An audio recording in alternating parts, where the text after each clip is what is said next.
nosotros, como países tercermundistas, tenemos que explotarle a todo gas, pero así, todo lo que tengamos, explotarlo. Trole 1 y Trole 2, de que las únicas compensaciones que se tenían que hacer el Estado o las empresas mineras transnacionales o las petroleras o quien sea al Estado era $1 por hectárea. Y los que tienen un título universitario creyendo de que van a mejorar sus condiciones económicas, solo el 35% mejoró su condición económica de la expectativa que tenía sin título de bachiller. Entonces en la escuela, por último, les tienen que sentar a los dos y dar un tema y decir, bueno, lleguen a una conclusión. Claro.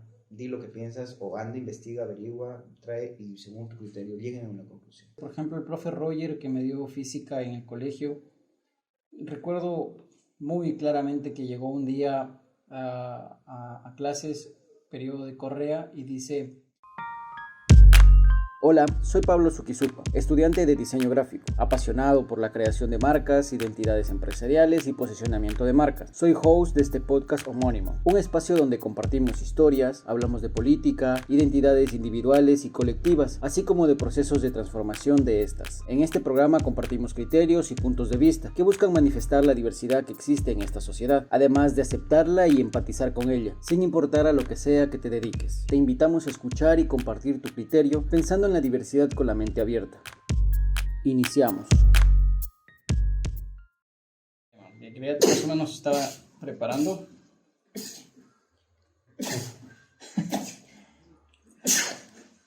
Verga, estoy con esta huevada que me está dando la mierda. Ay, no puedo parar, antes me pegó un estornudo.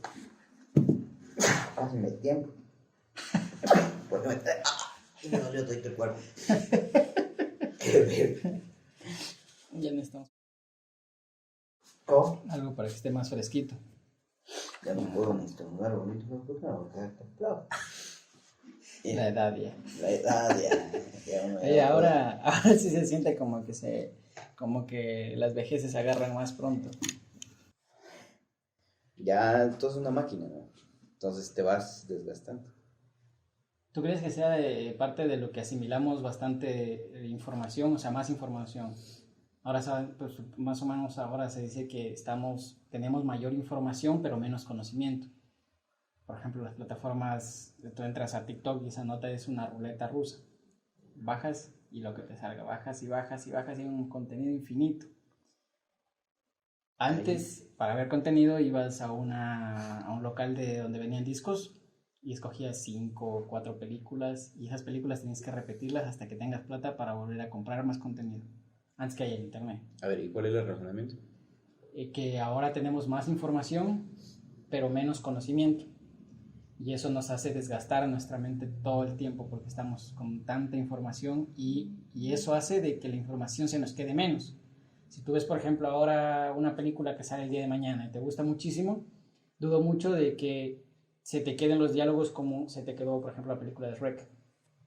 Pero es que todo es relativo, o no es relativo, sino que, a ver, yo creo que hay temas de gustos también, ¿no? Porque, por ejemplo, yo casi me sé el 100% del diálogo de Shrek. Claro, pero es porque yo empecé a conocer que mi cerebro tenía un espacio que me distraía cuando leía.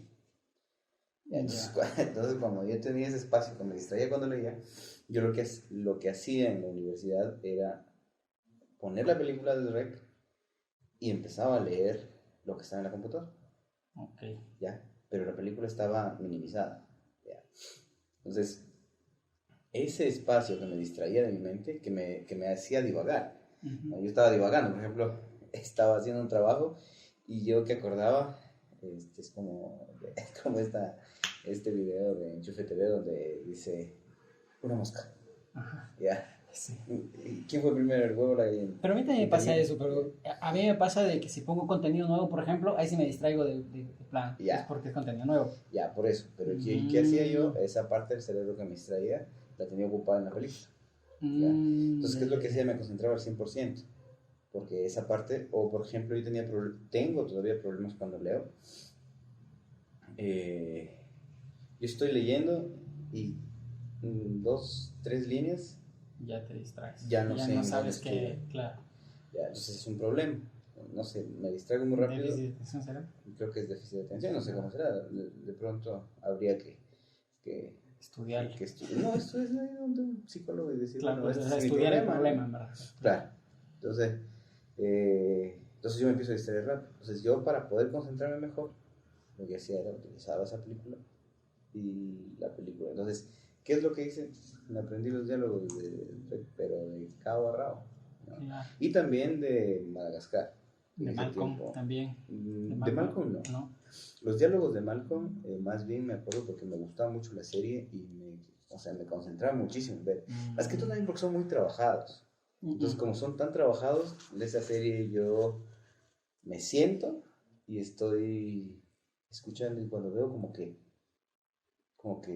ay, ¿qué trataban de decir acá? Les retrocedes y dices, qué increíble lo que dijeron. Claro, cosas que, o sea, le encuentras un nuevo sentido, inclusive algunas cosas que para ti hubiera pasado por desapercibido antes. Claro, es como el Chavo del Ocho, por ejemplo, ¿no? Sí, el Chavo del Ocho también. Tú de niño te reías porque creías que era chistoso, o porque veías que tus papás se reían. Pero son tan trabajados los chistes que realmente es chistes para gente que adulta y que entiende. No es humor negro. Ya no es humor muy blanco, pero es muy muy pensado. Entonces, Malcolm es algo muy parecido, ¿no? Alguna vez decía, por ejemplo, el amigo de Francis, cuando estaban encerrados en el por el invierno. Claro. Estaban encerrados, o sea, el invierno tapó todas las puertas y se quedan encerrados hasta próxima vista que puedan salir, mejor dicho. Y entonces dice, contemos cosas que raras o cosas, algo así. Entonces él dice... No, pero no es un capítulo donde se van de pesca. ya. Entonces él dice... Quieren socializar para conocerse más. Y dice, yo alguna vez vi que mi papá estaba haciendo el amor. Y todo cuando se queda así, tú no entiendes. Claro. Hasta que te das cuenta que cuando se gradúa, los papás son hombres. Los dos papás son hombres. Claro. Entonces todo el mundo se queda y tú no entiendes el chiste hasta que ves nuevamente la serie y dices, por esto se reían, ¿no? Claro. Entonces, por eso se espantan y el man se queda por eso se espantan. Y él también mejor se queda vámonos. incómodo y como que no sabe qué decir. Claro. Entonces, los chistes son tan trabajados que son así, ¿no? O sea, y es... ¿Sabes que este man de Roberto Martínez, el man dice que existen tres categorías de chistes? Más o menos 3 categorías de comedias, ¿no? El primero, que es el más básico, es el chiste de caídas, de pedos, de eructos, como por ejemplo el contenido, los chistes que hace Adam Sandler, por ejemplo. ¿Reynoso? ¿Cuál? O Reynoso. Aquí en Ecuador. Ya, sí, exacto. O sea, son muy obvios y eso es por lo general lo que se ríe la mayoría de gente. Claro. Los segundos son como que un poquito más elaborados, como que tienen un poquito más de traba ya. Y son chistes que tienen doble remate. ¿Ya? Y se ríe ya un poco de gente un poquito más seleccionada, que creo yo que es más o menos donde a mí es el contenido que a mí me gusta. Ya le empieza a meter cabeza también. Exacto. Y el tercero ya es contenido o sea, chistes como los que tú dices, que tienen una referencia de antes y dice que el contenido del tercer nivel de contenido, el que demanda de que tú pienses, es por ejemplo los chistes que hace Futurama.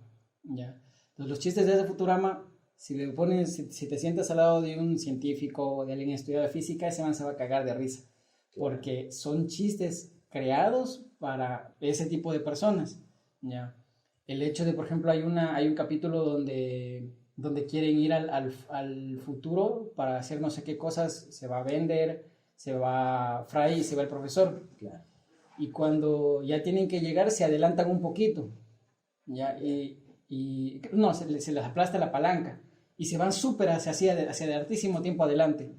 Entonces coge y dice, ¿y ahora qué hacemos? Entonces el profesor dice, podríamos viajar en el tiempo hasta encontrar una civilización que pueda crear una máquina del tiempo para volver al pasado. Claro. Entonces se adelantan y llegan a ese lugar y dice, wow, los de ese tiempo, dice, wow, no hemos creado, pero ahorita nos podemos a crear, o sea, sí podemos hacerlo.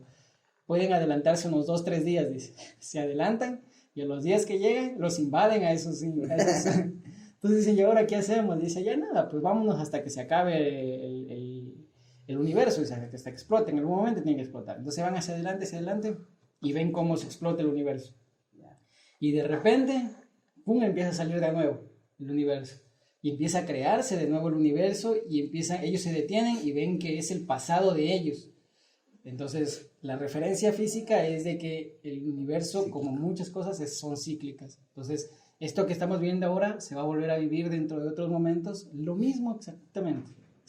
Y tiene una conexión física, una explicación física del asunto. Ya, ahora verás, ahí, por ejemplo, hay algo que recordé de Futurama, que es algo muy sencillo que tú puedes entender.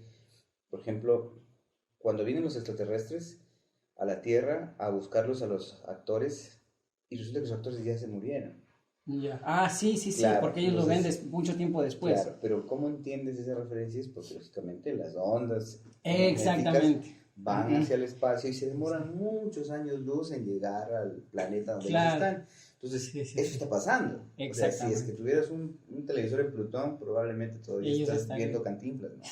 O sea, y quieres venir a la Tierra a ver, ya no está. Porque, entonces, ese tipo de información que te lanza Futurama sí tienes que entenderla en función de lo que te enseñan ya pues en la universidad, las ondas electromagnéticas, la velocidad de la luz, cosas por el estilo.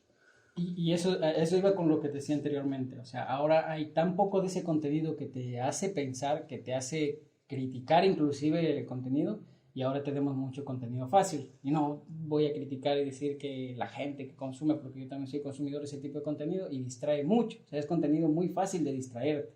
En cambio, el contenido como Futurama, como Malcolm, tiene como que un poquito más de coco, pero sí genera cierta atracción.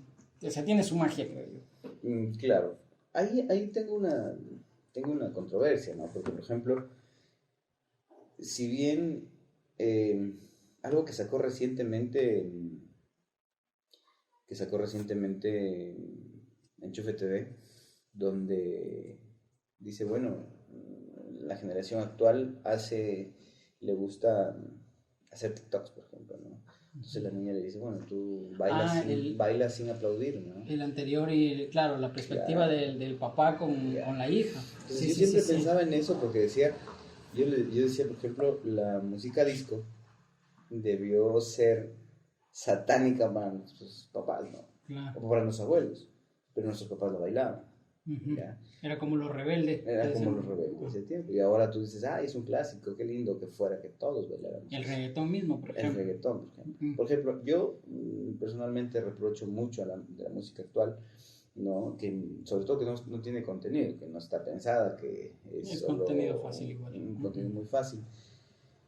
Pero finalmente esta generación está reprochando eso porque nosotros venimos probablemente de la cumbia, del merengue, de música que nos gustaba en nuestra época bailarla, ¿no? Tanto el reggaetón ya se fue introduciendo luego.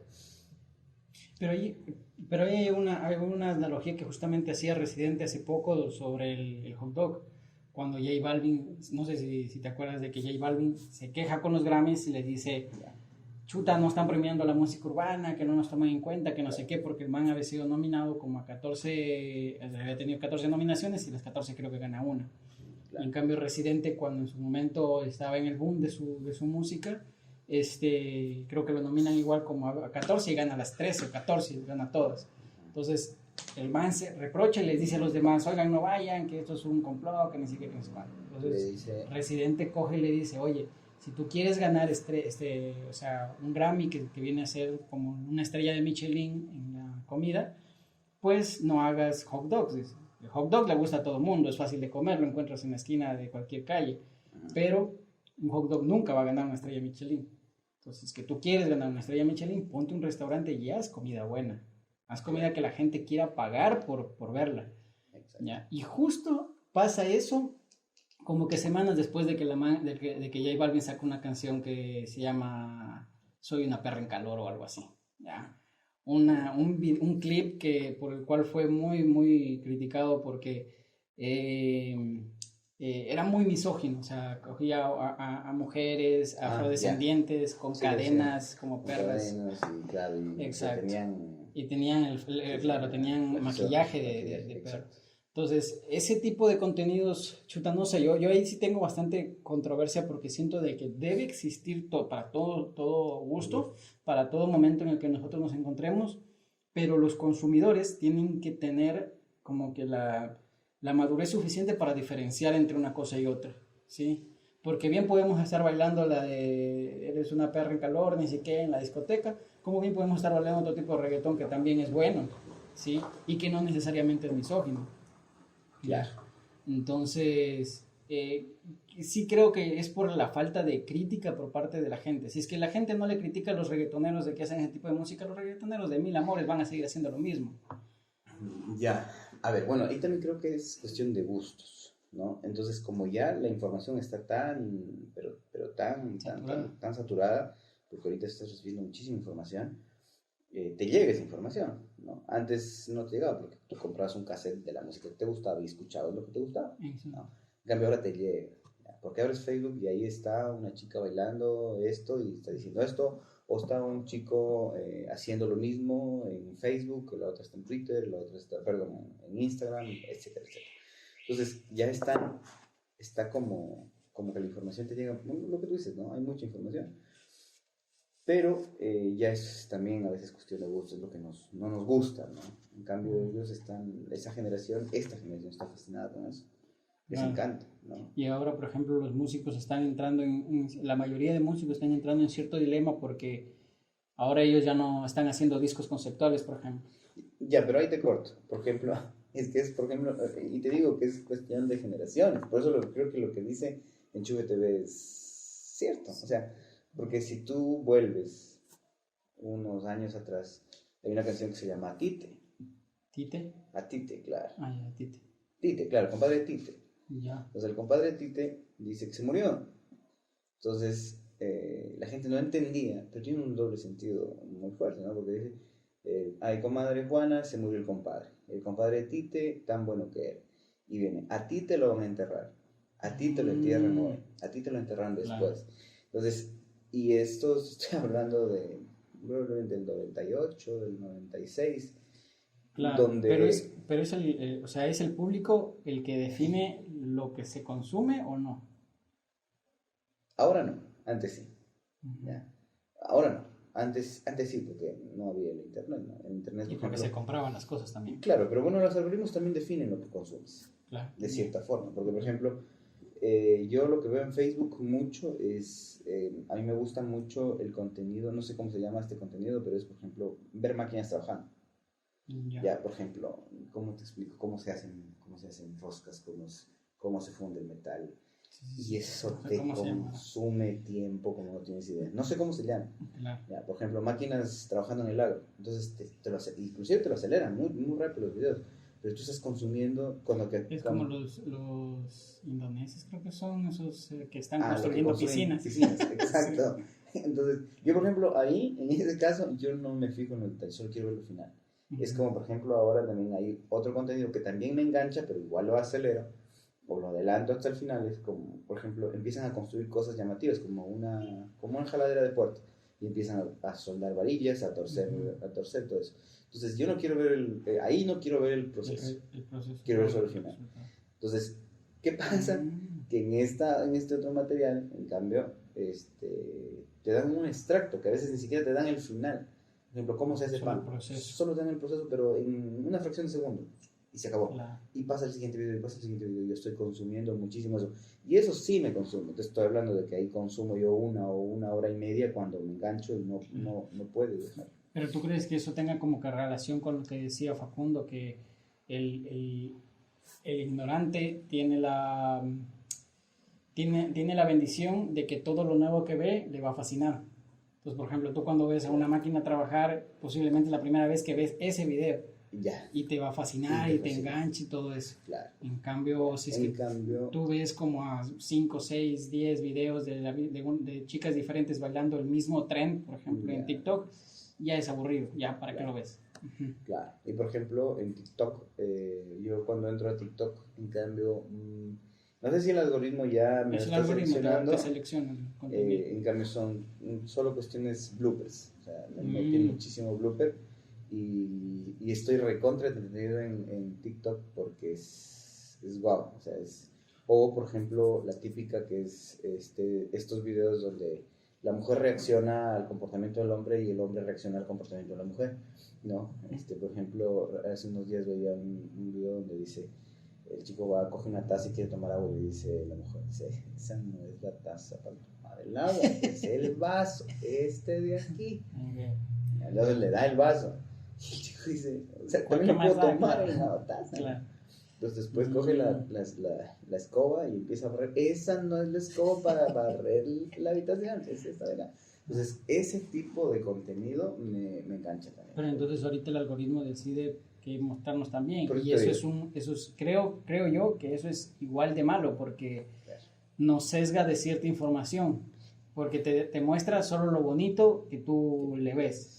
A mí, por ejemplo, últimamente me enganché con las batallas de los freestyles, la batalla de los gallos, y yo era contenido, yo alguna vez lo vi a un pana, a Yandri Luna, le vi que el man estaba horas metido en la televisión viendo la batalla de los gallos, de los freestyles, y yo veía como que no me interesaba mucho. Y hace poco me empezó a aparecer en TikTok, y obviamente tú, si es que más tiempo te quedas viendo, pues empiezan a mostrar más de eso. Y siento yo que es un sesgo, o sea, te empiezan a mostrar solo una parte. Y eso es algo que posiblemente esté afectando a la sociedad, porque en la sociedad tú no puedes seleccionar qué ver y qué no ver. Está ahí, si por ejemplo, si tienes un trabajo que en parte son buenas y en parte son malas, tú no puedes solo ver lo bueno, tienes que verlo todo. Y eso creo yo de que mucha gente no estamos aprendiendo a asimilar esa información.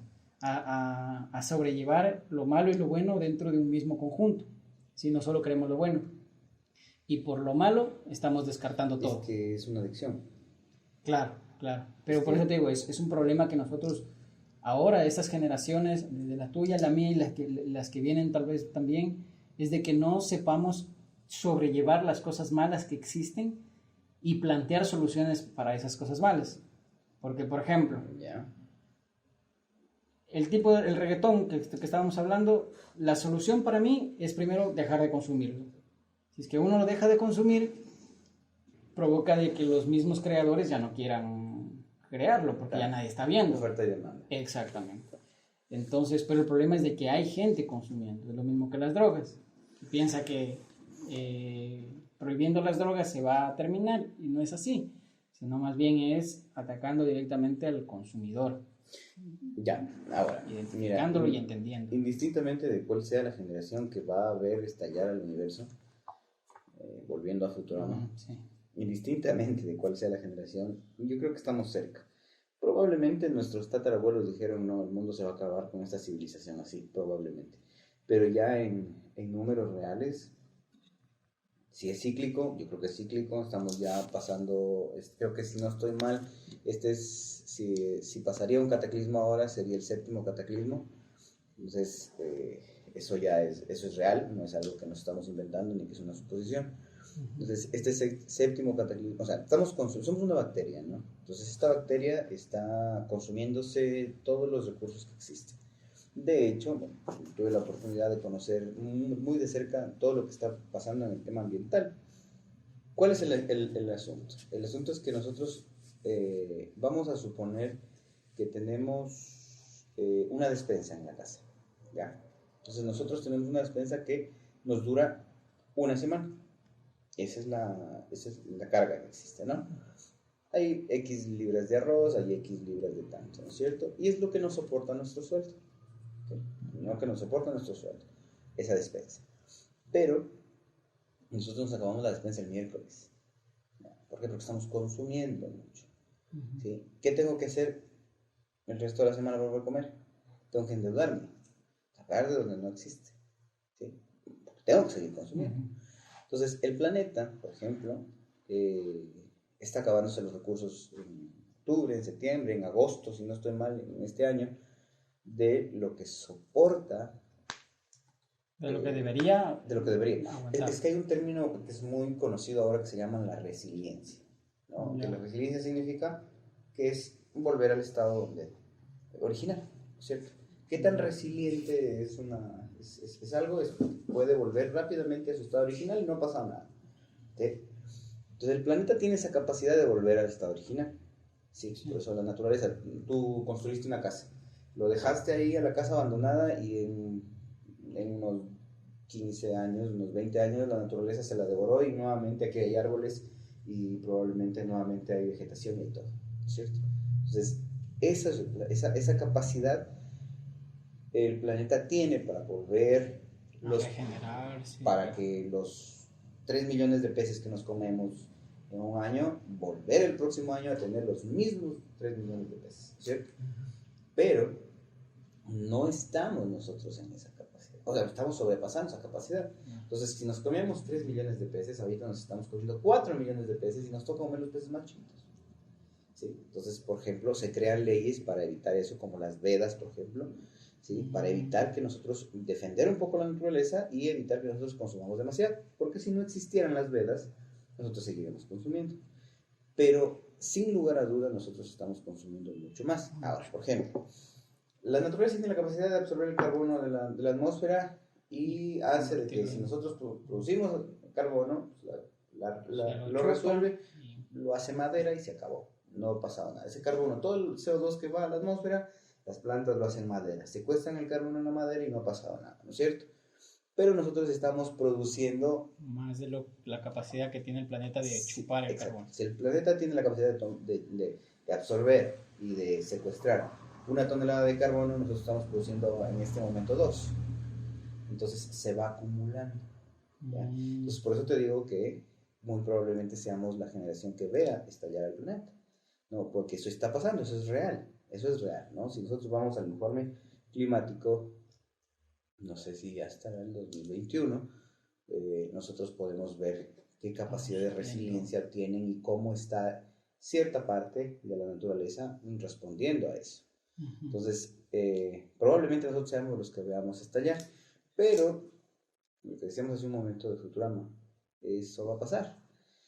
Si tú te vas al Amor, en Loja, que hay 3 bosques petrificados en el mundo, si no estoy mal, no sé si este dato lo recuerdo bien. El uno está en el Amor, el otro está en Argentina y el otro en Canadá. Son bosques petrificados. ¿Qué significa?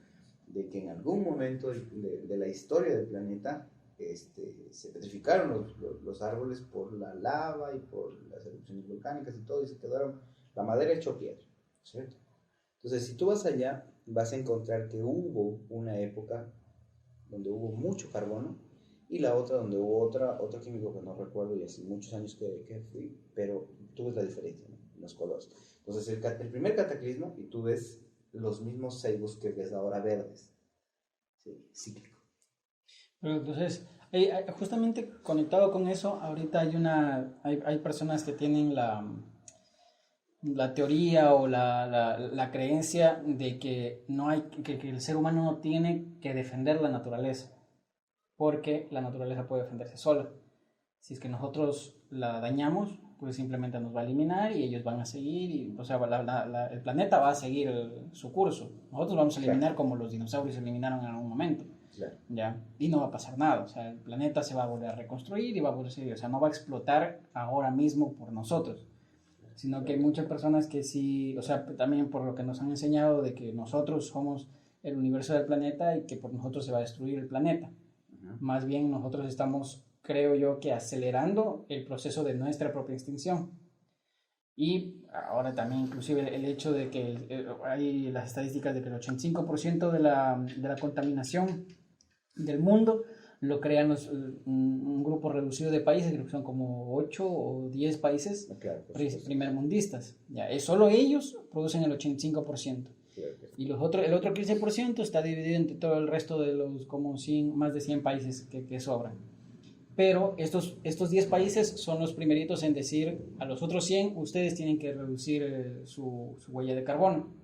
Entonces nosotros, que somos los que estamos más atrasados, los que nos falta igualdad social, igualdad de condiciones de vida, nosotros somos los que tenemos que sacrificarnos para reducir ese 15%, y ellos van a seguir manteniendo su 85%, y son los que se están jodiendo el planeta. Entonces, estas personas están sosteniendo de que nosotros, como países tercermundistas, tenemos que explotarle a todo gas, pero así, todo lo que tengamos, explotarlo, ¿ya? Y utilizar ese dinero de forma inteligente, ¿ya? e invertirlo en energías renovables. Porque lo que han hecho los países industrializados, los primermundistas, han explotado los recursos no renovables y actualmente no tienen recursos renovables. Claro. ¿Ya? Y con ese dinero de los recursos no renovables que ya no tienen, lo que están haciendo es explotar a los países que sí tienen recursos no renovables, como ya sea Arabia Saudita, como ya sea Medio Oriente y todos ellos, que es el petróleo y todo eso. Entonces, estas personas están diciendo, hay que sacar todos los recursos renovables, explotarlos, o sea, a morir, sacarlos, pero invertirlos en recursos renovables, para que sea una buena inversión. No sé hasta qué punto pueda resultar, pero yo sí comparto, de cierta forma. En algún momento nosotros nos oponíamos, digo nosotros porque éramos un grupo, nos oponíamos muy fuerte el tema de la minería. ¿Sí? O sea, nos oponíamos muy fuerte porque no era solo aquí Lumingol, o sea, estamos hablando de que eran pues, unas 10 empresas que iban a entrar. Entonces, lo que se decía era en su tiempo, y por lo que nos oponíamos con mucha fuerza, era porque era muy injusto. Porque traíamos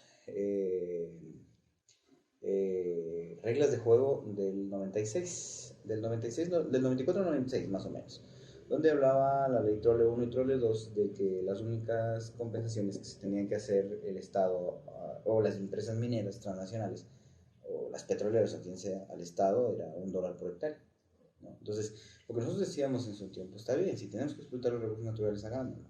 Primero hagámoslo responsablemente, creo que lo están haciendo bastante bien o bastante cercano, porque yo creo que hay un control, al menos en las empresas transnacionales hay un control bastante fuerte, ellos tienen controles de calidad muy fuertes, creo que también tienen una política de seguridad muy fuerte, creo que tienen una política de precios justos bastante buena, ¿no? Probablemente estoy equivocado en algo de esto, no lo sé, porque no estoy muy cerca de esto, pero de lo que se puede ver, sí, ¿no? O sea, ahora, sí es cierto, o sea, si tienes los recursos, explótalos, ¿sí? Explótalos. Ah, no los puedes explotar tú, bueno, explótalos con alguien que pueda explotar, asociate a alguien como una empresa transnacional y explótalos, ¿no es cierto? Mira, Lundin Gold está probablemente desde el 96, que sean las primeras exploraciones que hizo, a estas alturas estamos hablando de 10, 20, cerca de 30 años, para empezar a trabajar, ¿cierto? Hablando de unos 25, 26 años. Entonces, en ese tiempo, ¿quién tiene la capacidad para poder invertir de esa forma? Únicamente empresas transnacionales. Claro. Y de aquí dicen ellos, vamos a explotar 30 años, vamos a explotar 20 años, vamos a explotar 15 años, lo que sea. Yo dudo mucho de que sean 15 años o 20 años, probablemente se extiendan hasta unos 100 años por experiencias que ya han tenido. Yo tuve la oportunidad de conocer en Cerro de Pasco, en Perú, una mina que es la mina a cielo abierto más alta, que se encuentra en la parte más alta del mundo, ¿ya? Cerro de Pasco, creo que está a 3.400 metros sobre el mar, si no estoy mal en el dato, 3.400 creo que es bastante frío, y es una mina de oro, creo, está muy cerca del Oroya, que es vuelta a plomo, pero esta mina, el Cerro de Pasco, ya creo que lleva cerca de unos 60-65 años. No estoy muy bien en la información, habría que googlearlo para poder tener un poco de información de eso, ¿no? Pero, ¿qué pasa? Empezaron con un proyecto pequeño que dijeron vamos a explotar 15 años y se generó una ciudad alrededor de esto. Entonces, en la ciudad que se generó alrededor, porque llama la atención, mira cómo está el movimiento Quiñones. Claro, es que mira el tráfico a Zamora, Loja, claro. Mira los lunes aquí en la avenida no hay dónde estacionarse. Bueno, tampoco no tenemos nadie que ordene la ciudad, ¿no? Porque ya es necesario tomar política de tránsito. Que luego hablamos justamente, específicamente de eso. ¿Ya? Entonces, como estamos a la deriva, no hay realmente alguien que se ponga los pantalones y diga, bueno, aquí vamos a ordenar esto y vamos a ponerlo de esta forma. Pero eso genera un movimiento muy fuerte, ¿sí? Entonces, ¿qué pasó en Cerro de Pasco? Las personas rápido hicieron casas, se hicieron universidades, o sea, es una ciudad muy grande, estamos hablando, creo, si no estoy mal, 1,5 millones de habitantes, no. Es muy grande, es una ciudad muy grande. Entonces, ¿qué pasa? No recuerdo bien el dato, estoy hablando de números así al azar, al ojo, claro. Yo tuve la oportunidad de conocer, tuve la oportunidad de estar cerca de esa mina. Como aquí, o sea, más o menos para hacer un poquito gráficos, como aquí en Ecuador, ¿qué ciudad podría? No maximicemos mucho, ponle como Loja. Ya, 200.000 habitantes. O sea, una loja ahí al lado de una al mina. lado de una mina, en Cerro de Pasco. Pueden googlearlo en este momento y pueden ver ahí el cráter. Entonces, ¿qué pasa? Resulta de que no fueron 15 años. ¿Por qué? Porque encontraron más oro. Entonces, ¿qué hicieron? Ya la gente tenía las casas aquí en el filo de la mina. Les compran, cada año van comprando. Y van abriendo más. Para poder irse metiendo más abajo. Claro, para poder irse metiendo más abajo y cogiendo las paredes también y sacando. Y sacan mucho. Ahora, esta mina está cerca, bueno, ahí hay mucha actividad minera, se han secado muchas lagunas naturales, es un impacto ambiental innegable, innegable. Yo creo que ahí el tema de cómo empezó, no empezó tan sosteniblemente, probablemente les faltó algo, pero ya empezó a haber contaminación. Hay 2 lagos de importancia en Latinoamérica, uno es el lago Junín, que está muy cerca del Cerro de Pasco y ya está recibiendo contaminación. Lo otro, bueno, que todos los conocemos, el Titicaca también, que es muy grande, ¿no? Entonces, el lago Junín ya está recibiendo contaminación de esto. Entonces, de cierta forma, hay que, lo que tú dices, ¿no? Extraer todos los recursos, creo que hay que redistribuirlos bien, sobre todo redistribuirlos bien. La redistribución es lo que fallamos muchísimo. Estoy hablando de que según las estadísticas o los datos, los últimos que escuché del Estado, es que aproximadamente la minería al Estado le da $180 millones mensuales. ¿Ya? 180 millones de dólares mensuales. Estamos hablando de que el año tendrá alrededor de unos 1.000 millones de dólares. Ah, sí, claro. Sí, 2.000 millones de dólares, ¿no? Que esto probablemente ahora soportará la mitad del presupuesto de salud, un ejemplo. No sé si ya ayuda, ¿no? O sea, ya es una ayuda. Pero la vía San Reloj, solo la vía San Reloj, que acabé de venir de allá, no hay limpieza de las periferias de la vía cerca de la berma, no hay señalización vertical, ya se acabó, ya no hay los postes iluminados que habían antes, no hay la iluminación en el centro, no hay ni siquiera las líneas.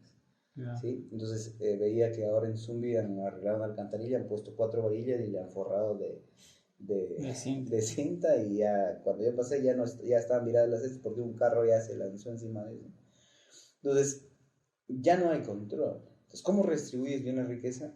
Lo que tú decías hace un momento, explota los recursos, está bien, pero al menos necesitas estar bien, necesitas al menos tener una seguridad vial, estar bien en ese sentido.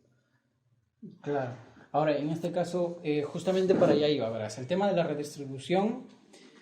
El otro día estaba viendo algunas estadísticas, principalmente emitidas por la Universidad de Chicago, me parece que era, si no mal recuerdo. Entonces, menciona que el 95% de los ricos... El 95%. El 95% de los ricos... No, el 98%, perdón. 98% de los ricos siguen siendo más ricos. O sea, ahora son más ricos que antes. ¿Ya? El otro 2% ha disminuido su riqueza, pero siguen siendo ricos. Ya, actualmente. El 95% de los pobres... No, perdón, estoy mal. El 85% de los pobres, de la clase baja, la última, no ha podido ascender a clase media, lo que se llama movilidad social. No ha podido subir. El 15% ha podido subir, pero solo dentro de su mismo estándar. O sea, de clase pobre ha subido a clase media, y los de clase media se han mantenido dentro de la clase media, pero han subido un poquito de condición económica, solo el 15%. ¿Ya? Eso lo contrastan con la educación. En Estados Unidos acaban de darse cuenta este año de que la educación de segundo y tercer nivel no mejora las condiciones económicas de nadie, ¿ya? Porque del 100% de los ricos, ahí viene el 95%, que antes me estaba equivocando, el 95% de los ricos que no estudian siguen siendo ricos. ¿Ya? Y es el poder del capital. Estudien o no estudien, los ricos van a seguir siendo ricos. ¿Ya? Claro. El fenómeno que aquí decían, por ejemplo, de Álvaro Noboa, ¿ya? No, es que hay muchos ricos que pierden la plata. No es tan así, ¿ya? El que tiene plata la va a seguir manteniendo. Claro, y hay un fenómeno de que la clase pobre y la clase media defienden a esos ricos porque quieren en algún momento de su vida llegar a ser. Entonces, y eso lo contrastan con lo otro. De todo el 100% de personas que no eran estudiadas y que terminaron ahora la secundaria con la expectativa de que van a mejorar sus condiciones de vida, no mejoraron su condición de vida. El 100% de los que no eran graduados de colegio y ahora ya son graduados de colegio para acceder a trabajos, yo que sé, de choferes, de lo que sea que se necesitan como requisito ser bachilleres, ganan lo mismo como no teniendo título de bachiller. ¿Ya? Yeah. Y los que tienen un título universitario creyendo de que van a mejorar sus condiciones económicas, solo el 65%, solo el 35% mejoró su condición económica de la expectativa que tenía sin título de bachiller. Entonces, ahora existe una fuerte corriente en contra de los educacionistas. Que creen que la educación es la solución. ¿Ya? Y ahora la solución no es la educación como tal. ¿Ya? La educación debe ser un parámetro ineludible de la sociedad, que tiene que darse sí o sí. Es como la salud. Exacto, como derecho, que tiene que estar ahí. Pero la educación no tiene que ser una condicionante para mejorar tu condición económica. La redistribución de las riquezas sí es una condición para mejorar tu situación económica. Dicen que, bueno, lo dicen, las estadísticas lo dicen, el 90, un poquito más del 90% de la comida que se desperdicia en el mundo están en los países... El 90% de la comida que se desperdicia. Sí, la comida que se va a las sobras y que se bota a la basura y todo eso están en los países primermundistas. ¿Ya? Y esa cantidad de comida que se desperdicia al año es el doble de lo que necesitaría la clase pobre que no tiene comida para comer en un año. Para sobrevivir. ¿Ya? Exacto. Entonces el problema, ahí viene otro factor que no solo es de redistribución de riqueza, sino es de logística.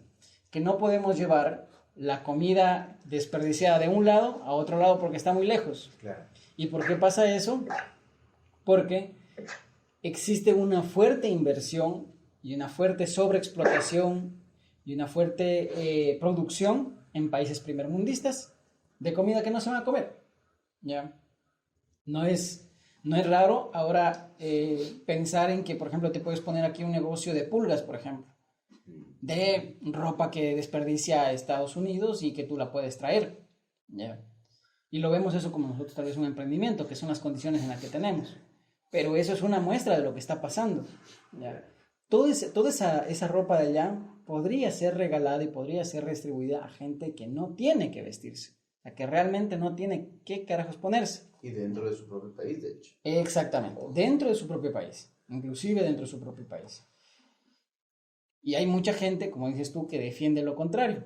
¿Ya? Que yo creo que al fin y al cabo, para criterios y gustos, los que sean. Pero esos criterios tienen que ser sometidos a debate. O sea, no puedes tú simplemente coger y decir, no, es que a mí me gusta el agua salada y no me importa lo que los demás digan. No, debatamos por qué el agua es salada.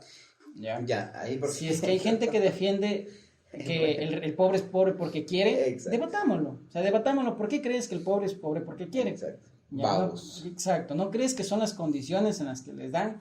El segundo capítulo que conversaba con el profe Carlos Quesada, él me decía, hay chicos que se retiran del colegio porque me decían, profe, ya no puedo más, tengo que mantenerles a mis papás, o no tengo papás, tengo que mantenerles a mis abuelitos, tengo que retirarme del colegio. Independientemente de pensar de que la educación le va a salvar la vida, son las condiciones en las que le limitan a ellos a hacer lo que quieren. Si es que ellos quieren estudiar y tienen una limitación, pues no hay igualdad de derechos. ¿Ya? Y estas personas están en desventaja, no tienen papás, no tienen las mismas ventajas que tenemos nosotros, las mismas ventajas que tienen otras personas. ¿Ya? Entonces, más o menos como yo ahora lo estoy entendiendo y que igualmente todavía estoy aprendiendo bastante y sometiéndolo a criterios de los demás, es el hecho de que las condiciones sociales son las que determinan si una persona va a poder progresar o no va a poder progresar. Ahora aterricémoslo eso justamente a lo que antes te dije, Jansas, ¿ya? Que yo más o menos creo que tú tienes más experiencia en visitar otras provincias y otros cantones del país. No es tan ajeno a lo que pasa en La Guagrio, lo que pasa en Riobamba, lo que pasa en cualquier otro lado. Son casi realidades similares porque somos, al fin y al cabo, tenemos características idénticas de Los toda sudamericanos. Latinoamérica, sí, de todos los sudamericanos, exacto, tenemos características similares.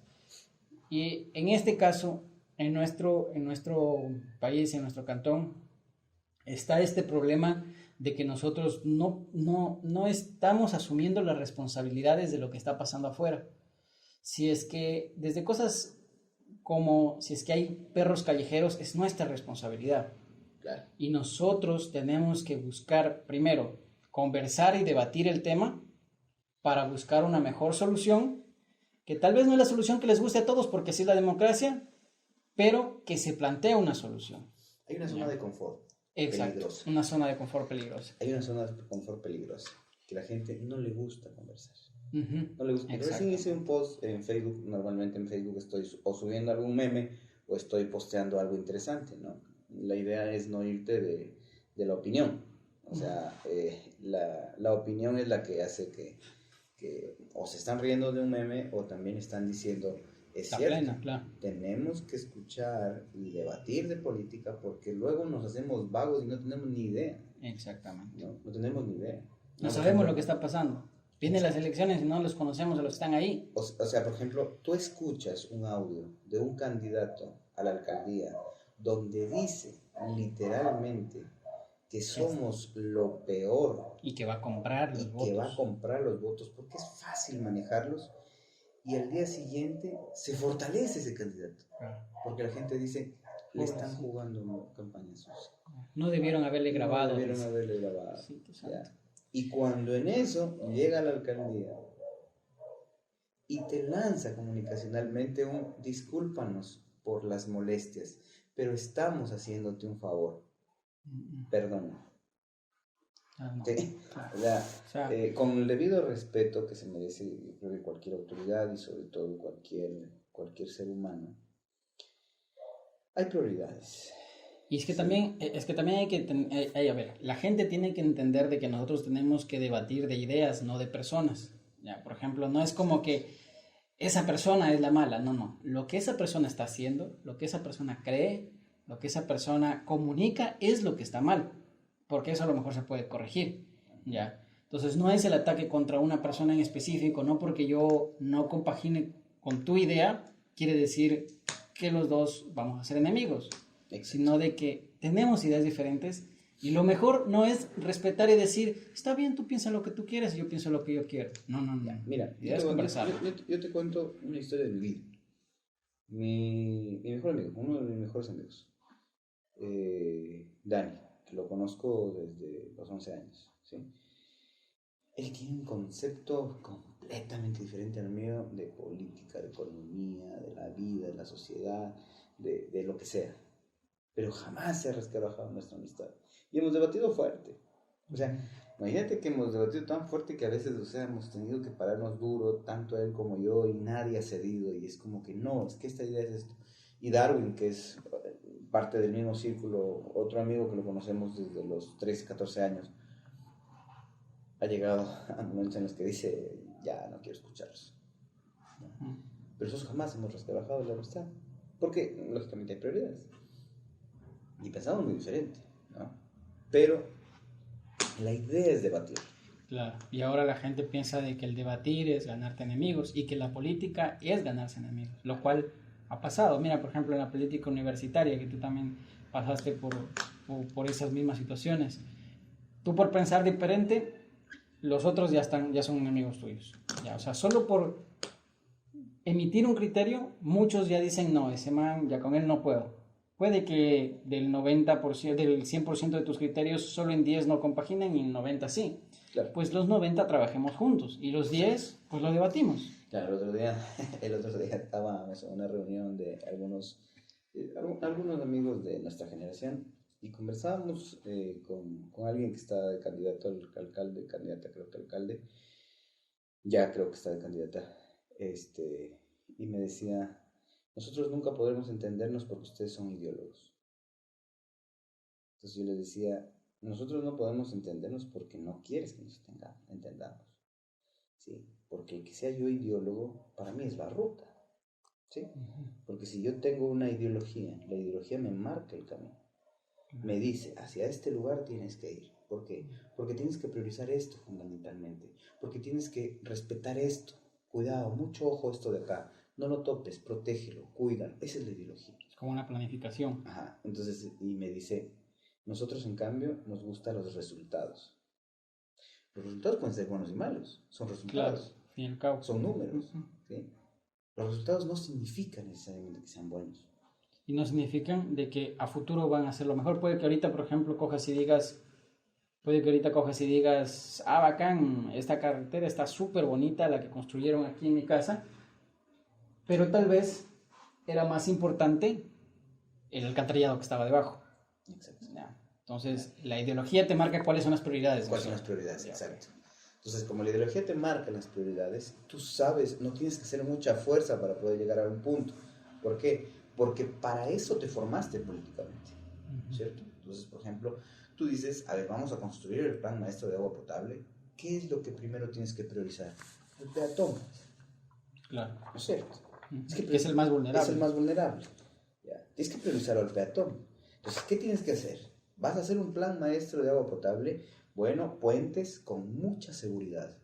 Voy a cerrar esta vía, listo. ¿Por dónde va a entrar? ¿Por dónde va a caminar el peatón? Por aquí va a caminar el peatón. Listo, y si le cae algo de río, esto le va a proteger. El peatón es lo más importante. Claro. Pero aquí se cierra y se acabó. Se acabó, claro. Verán por dónde salen, verán por dónde entran. ¿Qué puede ser después del peatón importante? La economía, para que ese peatón pueda seguir subsistiendo, ¿no es cierto? Entonces tienes que asegurarte que este comercio que le estás fregando acá pueda tener acceso para que no pierda mucho su movimiento económico. Y la publicidad es, perdónanos, te estamos haciendo un favor. Claro. ¿Ya? Entonces, yo creo que si tú estás ofreciendo un resultado, finalmente, bueno o malo es un resultado. ¿Sí? Pero tú necesitas ir priorizando. Y solo la ideología te puede dar ese camino. Yo probablemente no comparta ideológicamente con mucha gente. No comparto con este gobierno, por ejemplo. ¿No es cierto? Pero no significa de que yo no me voy a sentar a conversar con amigos que defendieran este gobierno. Claro. Sí. Y más que todo es porque esa es la única forma de entenderlos inclusive a ellos. Hay un diseñador gastronómico que sabe bastante de filosofía y es bien letrado, se llama Rusarín. Este man dice que no tiene, yo no me atrevo a darle un consejo por más leído que pueda ser o por más letrado que puedan considerarme, yo no me atrevería a darle un consejo a alguien de qué pensar. El único consejo que yo me atrevería a darle es lee principalmente a las personas que escribieron conceptos contrarios a los que tú piensas. ¿Ya? Si es que tú eres, yo qué sé, ponle músico, pues lee a alguien que escribió sobre el deporte. ¿Ya? Para que no pienses que la música es más importante que el deporte. Y si es que eres deportista, pues lee a los que escribieron música. Solo así vas a poder comprender, primero, por qué los otros piensan lo contrario a ti. Piensan, claro. Y segundo, puede pasar una de dos. O tú adquieres esa información y también la defiendes, o te das cuenta por qué defiendes lo tuyo. ¿Ya? Ponle que te pongas a leer a Pablo Escobar, digamos. No quiere decir que tú te vas a después a defender a Pablo Escobar, sino vas a coger y decir, ahora entiendo por qué no concuerdo con él, porque tiene ideas completamente malas, negativas. Ejemplo hipotético. Entonces, el consejo como tal es discutir principalmente con las personas que piensan diferente, que no creen que la ruta es igual que ti, para poder comprenderlos y para tú también explicarles cuál es su punto. Es que es lo único que te puede robustecer. Exactamente. ¿Ya? Porque si no, vete a un espejo y conversa contigo. Exactamente. ¿Ya? Y te vas a convencer de lo que ya estás convencido, ¿no? Entonces, es la única forma de poder hacerlo. Entonces, por ejemplo, una de las cosas que yo hago normalmente en una reunión es, mucho más cuando estoy con gente que no conozco o con gente nueva con la que me estoy enfrentando. No enfrentando, Socializando, socializando, exacto. lo que hago es escuchar. Entonces escucho y en mi cabeza se van armando algunas ideas. Entonces se van armando puntos, ¿no? Entonces es como que se va quedando acá un punto vacío de algo que faltó discutir, ¿no es cierto? Va a formar otro vacío en el que toca discutir. Mucho más todavía en el área en la que más me gusta intervenir, que es en el tema ecológico, en el tema de conservación ambiental, en el tema apícola. El tema apícola es un tema que para mí es como, me gusta, pero siempre tienes que decir lo mismo, porque es como las matemáticas, ya todo está prácticamente ahí, ¿no? Claro. O sea, es un ecosistema, es solo un ecosistema, y ese ecosistema ya está definido, Tiene su lógica, ¿cierto? claro. Entonces, por ejemplo, no es que van a haber, no se va a crear una nueva variable de las abejas, sino más bien ya está definido, y es todo lo que conoces, entonces siempre explicas lo mismo, ¿no? Entonces, por eso me gusta como abrirme a otros espacios para poder robustecerme y también para poder decir, wow. Ahora, recientemente estaba viendo algo que no conocía, que se llama, es un ave que está en África, que se llama pico zapato. Es una ave que no conocía. Entonces, por ejemplo, Sí, lo vi también una foto. Sigo hablando yo de abejas, probablemente me pierdo de poder conocer el pico zapato. ¿Sí? O sea, entonces es como que quieres tener más información. Claro. Ahora, el tema del debate y de la discusión es un tema fundamental. O sea, es algo que nos tienen que enseñar a nosotros a hacer desde la escuela o en la casa. Desde la casa. ¿Dónde crees que se deba? Porque hay cosas que creo yo de que sí son destinadas para la escuela y otras para la casa. Porque es más sistemático. ¿Ya? Entonces, en la escuela, por último, les tienen que sentar a los dos y dar un tema y decir, bueno, lleguen a una conclusión. Claro. Di lo que piensas, o anda, investiga, averigua, trae, y según tu criterio lleguen a una conclusión. Escriban las conclusiones para poder enseñarnos a discutir, a debatir, a conversar y a sacar conclusiones, a tener un final de algo. ¿Ya? Claro, porque es que eso yo creo que falta bastante, ¿sabes? Por ejemplo, el profe Roger que me dio física en el colegio, recuerdo muy claramente que llegó un día a clases, periodo de Correa, y dice, para refrescarnos un poquito y no hablar mucho de física, vamos a hacer un ejercicio. El gobierno detectó de que en las Islas Galápagos hay chivos que están dañando el ecosistema, porque el chivo es invasivo, es muy fuerte para las plagas, es muy fuerte.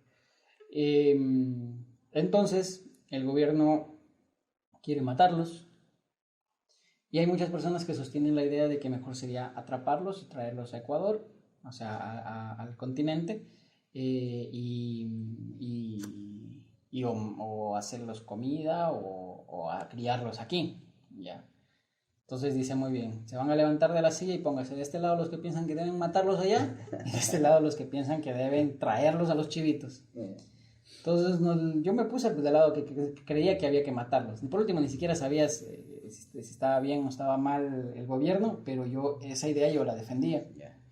Entonces nos pusimos, oye, pero no sé por qué, pero nos metimos mitad del curso de un lado y mitad del otro curso del otro lado. Y yo creía que nosotros, por ser físicos, de que pensamos todos medio similar. Y mira, una diferencia muy grande entre nosotros. Entonces ahí empezamos a debatir, estaba la Joanita también, la Joanita Cango, ella estaba del otro lado, y empezamos a debatir el hecho de que no, tal vez económicamente es más fácil matarlos allá y traer la carne por último, pero traer los chivos en pie, pues muy cagado. Y ella defendía también su punto, que exactamente no me acuerdo cuál era porque ya pasó hace mucho tiempo, pero recuerdo la dinámica. Y recuerdo de que era chévere, ¿no? Y porque tampoco era como que nos íbamos a hacer enemigos ni nada por el estilo, por tener ideas distintas sobre un punto en específico. Y eso yo creo que es algo que sí está faltando. Y creo también, igual que vos, que debería hacerse en las escuelas. Lo que pasa es que ahí puedes hacerlo más sistemático. ¿Ya? Porque, a ver, llegas a cuarto curso y la malla curricular dice, pelense por esto. Claro. Aquí está este punto. Debate. No puedes llegar a... No. Llega la malla curricular y dice, aquí tienes que ver esto de aquí. O sea, tienes que analizar este punto. Entonces, tienes que hacerlo. Claro, lógicamente ahí depende también del profesor, pero el Estado tiene que encargarse de darnos las herramientas también para eso, ¿no? Alguna vez yo estuve en un curso en una universidad de España, vía online, respecto al tema de pedagogía. Y nos decían que el docente en el aula no tiene que ser o ya tiene que romper la estructura de él sábelo todo o la última palabra. Y nos decían que hay que tener más bien un sentido de moderador. De guianza, claro. Moderador. Yeah. Guía, ¿no? Bien, ¿cómo? Porque la información en algún momento del camino la recibiste. Únicamente necesitas darle la ruta. ¿Hacia dónde tienes que llegar? Entonces, esta ruta que vas trazando es lo que dice Roger, ¿no?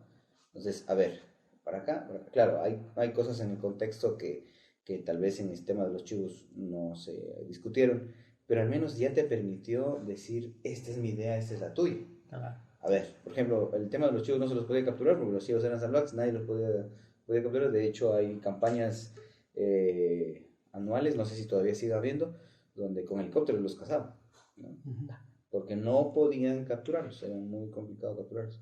Entonces venían cazadores internacionales y todo para poder meterse a la faena, ¿no? Porque es complicado. Es complicado capturarlos, ¿no? Y lógicamente el impacto era necesario erradicarlos y bueno. Entonces probablemente faltó un poco como de contexto, pero ya les permite debatir. Exacto. ¿Sí? Y el debatir es lo importante, porque te pones, imagínate que alguien ahí en el debate salía y te decía, pero es que los chivos no son de ese lugar, tienen que eliminarlos porque están acabando con el ecosistema. Probablemente los que estaban del otro lado se volteaban acá porque a través de esa discusión los convencían. Exacto. Y eso es lo que logra el debate, ¿no? Exactamente. Y no aferrarse a una idea, saber de que puede o que no puede que no tengas la razón. Exacto. Pero solo el debate va a poder definir a lo mejor a dónde vamos a ir. Imagínate la dignidad del agricultor cuando ha tenido que estar de un lado a otro lado, ahí pateadito como sea, trayendo sus platanitos como quiera y poniéndolos el fin de semana durmiendo ahí con sus plátanos para poder poner una carpita y venderlos el domingo. Y que no se le roben, claro. O sea, ¿cuál es mejor, el jefe de comunicación o Herbas? ¿Es mejor un candidato que simplemente obedece al 100% lo que le dice el de comunicación? ¿O el de comunicación es realmente el genio detrás de ello que hizo que Herbas sea un buen candidato? Literalmente los candidatos compran votos. No son líderes, son comerciantes. Yo como diseñador podría decir, bueno, ya viene la campaña, pucha, ahorita sí voy a ofrecerme a algún candidato para que me pague la publicidad que voy a hacer, o le hago gratis el trabajo para que me contrate después del municipio. Pero no se está aportando a la sociedad, claro. O sea, hay cosas como el tema de las cobranzas que podrían todavía mantenerse ahí. Digitales ya. Ah, claro, el tema de las cobranzas, claro. O sea, ¿En qué mundo estamos? ¿En qué mundo estamos? Claro, que no puedas hacer una transferencia bancaria y tener ya tu comprobante en el correo electrónico ese mismo ratito y no tienes que ir a pagar. Y no es que es cuestión del otro mundo, no, carajo, tienes que poner unas vallas donde digas aquí zona peatonal y esa es una zona pero de oro, porque tú quieres decir, tú que llamar al concejal a decirle por Dios, por el amor de Dios. Pasa con la entrada del municipio, pasó lo mismo con el mercado, exactamente igual. No claro, importa si te chocas, no importa si eres discapacitado y tienes edad, no importa nada. Claro. Hay que meter ahí a gente que venda un poco más. Todos necesitamos trabajo, cierto, pero en los ofrecimientos de campaña fue uno nuevo.